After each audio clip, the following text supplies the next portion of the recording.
Hello there kids, it's me again. I don't know whether you're experiencing, like when I'm looking at this screen, I'm seeing it all fuzzy and I can't see a clear image of me back. I've tried turning on the main lights, still it hasn't worked quite properly. So, you know, hope you can see me properly. This is the first video in the series. Well, this is how to make jam from apples, I'm going to tell you. But so we'll start off with the bag situation. I have a fantastic bag here, really strong handles from Madeira. My mum bought it back for me from when she was on holiday there. If you see the seam, you can't really see, but it's a square with a cross on. It's real good, like real good stitching to keep the handles in. Really good bag. But I find that sometimes I do need carrier bags, because for one thing, it stops the bottom of this bag getting soiled, like if I'm carrying vegetables or whatever. So yes, I have collected some apples and I have put them in a carrier bag in this bag. Okay, so like, I mean, carrier bags, like, I don't think you should go mad with them, but to have a few is actually quite useful. So it's a good idea not to throw them away, but to keep them under the kitchen sink or something like that. Right, there's all these apples here, as you will see, beautiful apples gathered from a tree that has produced a lot. Some of them are slightly dinted and soiled. If I'd have picked them up earlier, I was waiting to see whether anybody else would pick them up, but they didn't, so they wouldn't have been so badly soiled and bruised. But it's no problem. Even though these apples are small, you can cut off those little bits, and what you do is you wash them first, and then I kept the skin on actually, and just cut round, you know, getting all the little bits off the apples that I can. Okay. Then I put them in a pan with a little bit of water and a little bit of sugar, and then I added some pectin with sugar. Now the packet for this has gone missing from my living room, which is strange because I had it not so long ago. But here is, oh, they come in these little sachets like this. It's silver spoon, pectin with sugar, it says on it. And they come in sachets like this. And it says that they make thick jam.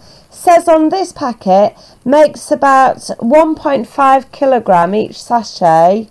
That's 3¼ pounds. Now I found I didn't need an awful lot of this in my mixture. Like, I mean, I've only used like a third of the packet actually, to make quite a lot of jam. Yes, so you put that up to a high heat on the cooker, and stir it round, you know, and let it sort of bubble a little bit and caramelize a little bit, and stir it round. Don't let it burn though. Don't let the apples burn or go too brown. You do that. It took about 10 minutes on my gas cooker, less than that probably. Then you leave it to set in the pan. You wait till sort of most of the water is evaporated. You should only have used a little bit of water anyway, till it kind of gets, you'll see it goes into, like the liquid bit looks a bit thicker, and leave a little bit of liquid but not a lot. The apples are softened. It's maybe a little bit on the brown side, but certainly not burnt, like caramelized slightly. And then you leave it in the pan for the rest of some water to evaporate, and leave it to set in the pan. Okay, then you transfer it to a jar, a used jar that's cleaned out, that you've cleaned out. Transfer it to a used jar. I have one here.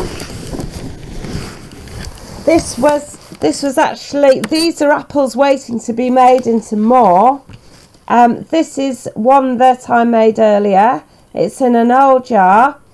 It's annoying that you can't see, well, I can't see the video properly. I'm hoping that you can. So like, this is a jar full of the jam, and I've emptied some of it out into a little pot, so you can sort of see better. Oh, you know, it's hard for me to see whether you're seeing. It's quite thick. It's fine. It's great. And you spread it on bread and stuff. Now, when it comes to the bread, I like, as I say, I like the green sliced Warburtons, the thicker sliced Warburtons, and I think that that's quite good value and quite filling. But I also experiment occasionally with packet breads. Now, I tried some Hovis last night, and actually I have to say, it said it had whole grain in it, but it had the husks actually of the flour in it. So I don't know what was going on there, but I have in my cupboard as well some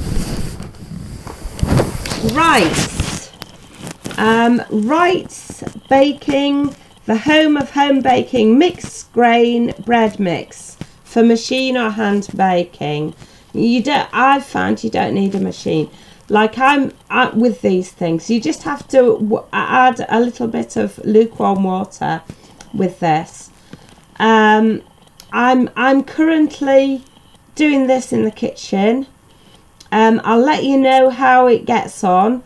I have to say, actually, one of the reasons why I'm interested in this particularly, this brand Rights, is because I was trained up as a credit controller at Rights of York. Now, you might wonder what a vegetarian is doing at Rights of York, or was doing at Rights of York, because I have to say they mostly made things like pork pies and stuff, and I was a credit controller, and you know, it was difficult. Like I was there for, you know, I was trained up as a credit controller basically, but I did kind of go into a kind of like, I got a bit confused, put it that way. But yes, Rights are now apparently making flour for bread, and you know, that's a great improvement on the pork pies in my book.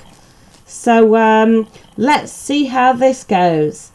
Okay then, bye for now. Bye.